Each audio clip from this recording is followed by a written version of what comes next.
कल्पना कीजिए एक ऐसी जगह की जहां आसमान से लगातार आग बरस रही है। मतलब जमीन उबलते हुए लावे का एक अनंत समंदर है। हाँ, और अगर कोई एक भी सांस लेने की कोशिश करे तो फेफड़े तुरंत जल जाएंगे। बिल्कुल। और नहीं, ये किसी नई हॉलीवुड साइंस फिक्शन फिल्म का सीन नहीं है। ये आज से लगभग 4.6 अरब साल पहले की हमारी अपनी पृथ्वी है। एक धधकता हुआ पिघला हुआ आग का गोला, जहां जीवन तो दूर, सिर्फ विनाश का ही राज था। तो आज की इस गहन चर्चा में हम उन विस्तृत नोट्स में गोता लगाने वाले हैं जो मुख्य रूप से यूपीएससी और बोर्ड परीक्षाओं के लिए तैयार किए गए हैं। मैं इन नोट्स को पढ़ रही थी और ये सच में इतिहास की किताबों से बहुत आगे की कहानी बताते हैं। सही कहा आपने। और हमारा मिशन ये समझना है कि कैसे एक जहरीली निर्जीव चट्टान ने खुद को इस खूबसूरत नीले और हरे जीवनदायी ग्रह में बदल लिया।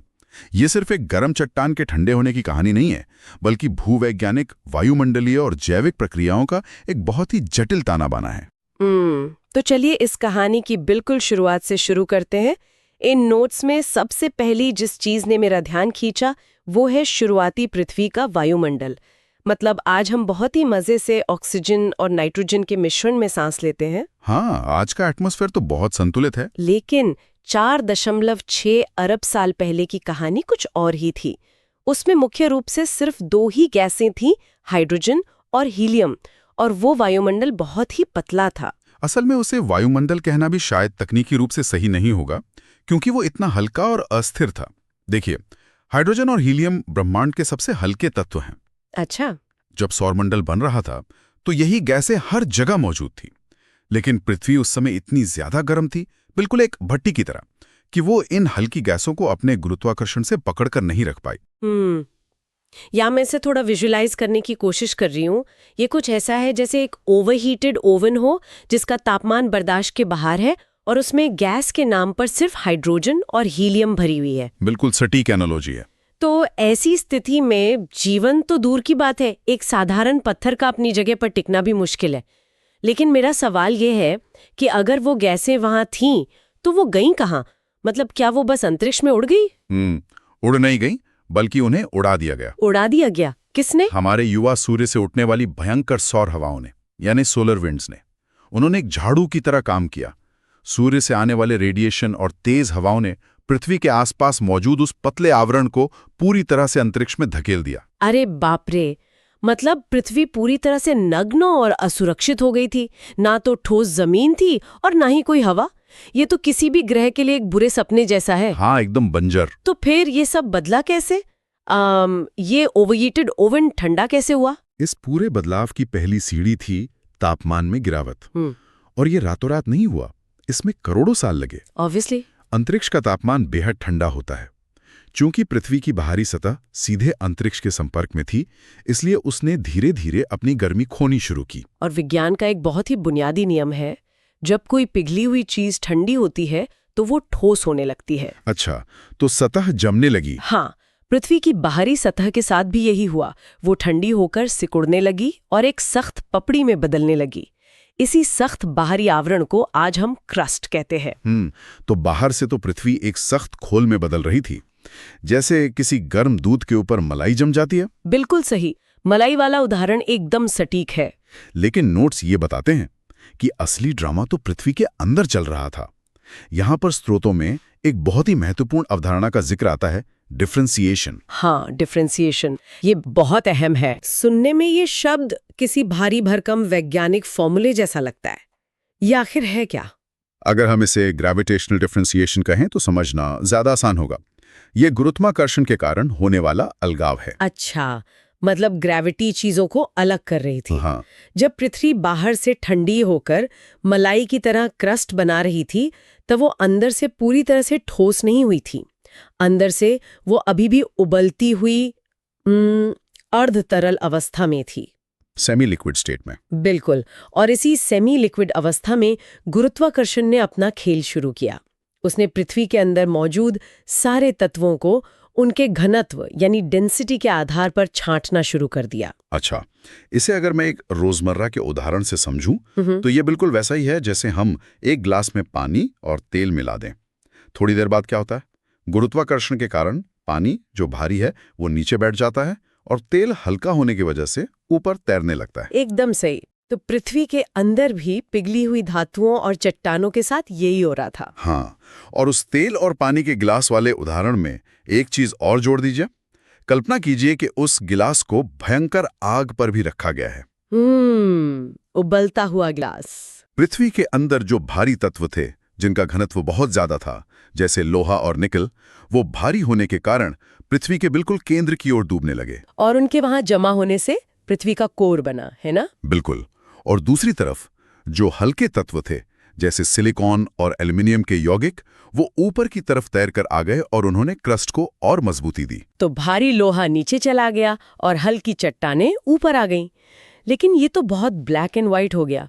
मतलब सारा का सारा भारी सामान सीधा कोर में चला गया और हल्का क्रस्ट में। बीच का हिस्सा एकदम खाली तो नहीं हो सकता। और यहीं पर भूविज्ञान की सबसे दिलचस्प परत सामने आती है, मेंटल। मेंटल? हाँ, भारी कोर और हल्की क्रस्ट के बीच जो मध्यम घनत्व वाला बहुत बड़ा हिस्सा बचा, उसने मेंटल का निर्माण किया। ये मेंटल पूरी तरह से ठोस चट्टान नहीं है और ना ही पूरी तरह से तरल है। तो ये किस तरह का है? ये एक सेमी सॉलिड प्लास्टिक जैसी अवस्था में है। और सबसे जरूरी बात, इसी मेंटल के अंदर अत्यधिक गर्मी के कारण कन्वेक्शन करंट्स यानी संवहन धाराएं चलती हैं। कन्वेक्शन करंट मतलब जैसे हम गैस पर पानी उबालते हैं तो गर्म पानी नीचे से ऊपर आता है और ठंडा पानी ऊपर से नीचे जाता है। एक गोल गोल चक्र बनता है। एकदम सही पकड़ लिया आपने। पृथ्वी के अंदर मेंटल में भी पिघली हुई चट्टानें इसी तरह ऊपर नीचे एक चक्र में घूम रही हैं। ओह, समझ गए। और ये जो विशाल चट्टानी धाराएं हैं, यही आज हमारी पृथ्वी की सतह पर होने वाले सारे बड़े बदलावों की जिम्मेदार हैं। भूकंप आना, ज्वालामुखियों का फटना, पहाड़ों का बनना, यहाँ तक कि महाद्वीपों का खिसकना। मतलब प्लेट टेक्टोनिक्स। हाँ, प्लेट टेक्टोनिक्स। ये सब मेंटल में चल रही इसी हलचल का नतीजा है। इन यूप्लेसिंग ओट्स को पढ़ते हुए मुझे जो सबसे दिलचस्प बात लगी वो ये है कि परीक्षा में अक्सर ये 3 से 5 अंकों के लिए पूछा जाता है कि शुरुआती परतें कैसे बनी। हाँ, ये बहुत कॉमन सवाल है। और इसका जवाब कोई रटने वाली नीरस चीज नहीं है, बल्कि एक थ्रिलर फिल्म जैसी कहानी है। अगर ये डिफरेंशिएशन की प्रक्रिया नहीं हुई होती तो क्या होता? अगर ये प्रक्रिया नहीं होती तो पृथ्वी सिर्फ एक समान चट्टान का निर्जीव गोला बन के रह जाती। अंदर कोई हलचल नहीं होती, कोई परत नहीं होती। पृथ्वी अंदर से पूरी तरह से मृत होती। जैसे आज हमारा चांद है। बिल्कुल, चांद की तरह एकदम शांत और मृत। ये तो सच में सोचने वाली बात है। लेकिन चलिए कहानी में थोड़ा आगे बढ़ते हैं।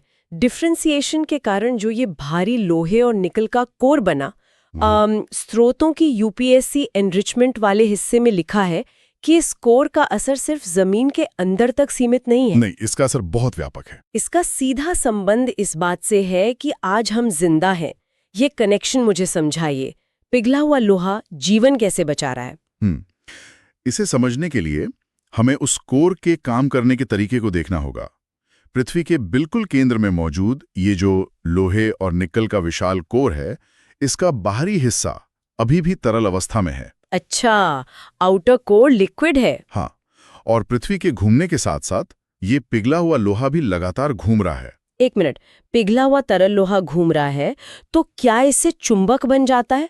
मतलब मेरे घर के पंखे या मोटर में तो चुंबक होता है जो ठोस होता है। जमीन के अंदर इस उबलते हुए लोहे से चुंबकत्व कैसे पैदा हो रहा है?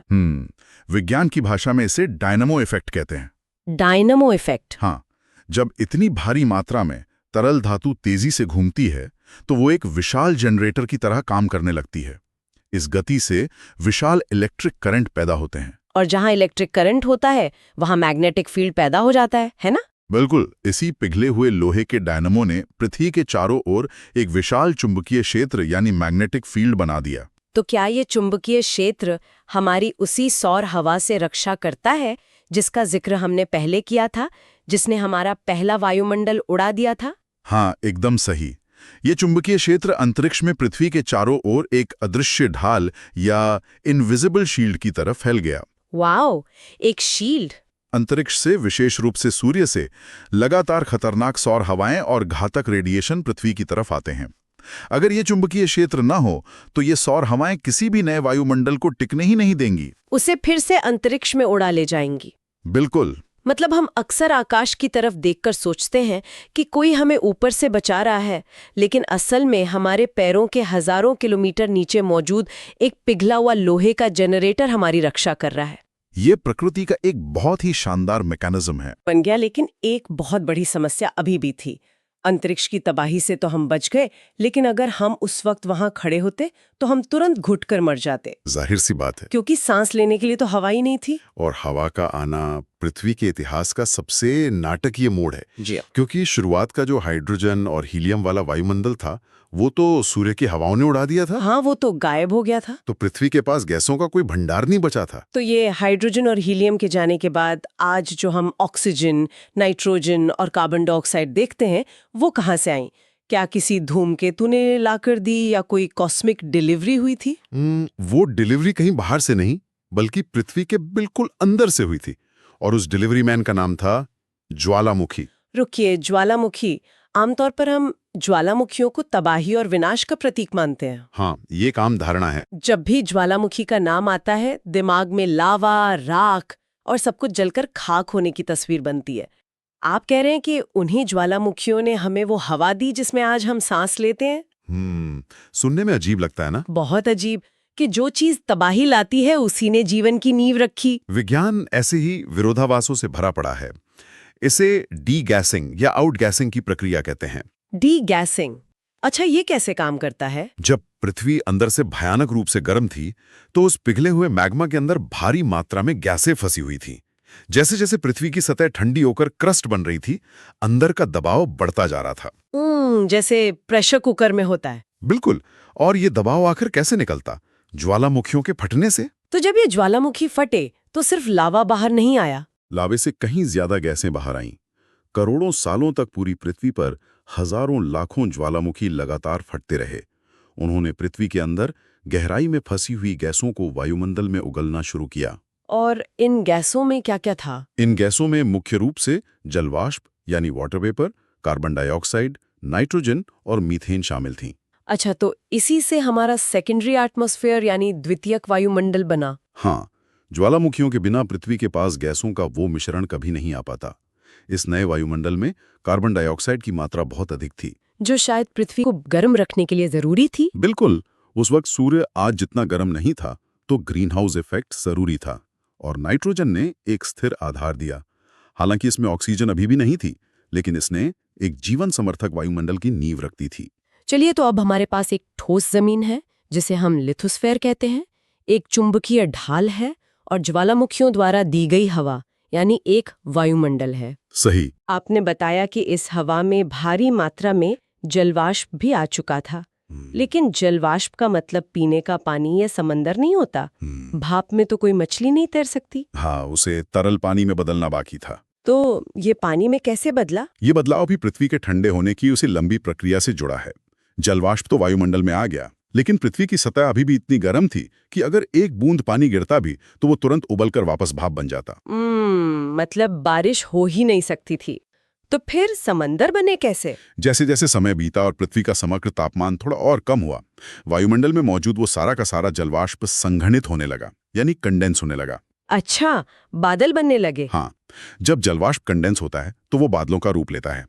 पूरे आसमान में घने, काले और विशाल बादल छा गए और फिर शुरू हुई बारिश। और मुझे यकीन है कि ये हमारे मॉनसून वाली कोई आम बारिश नहीं रही होगी। अरे नहीं, बिल्कुल नहीं। ये कोई 1-2 दिन या 1-2 साल की बारिश नहीं थी।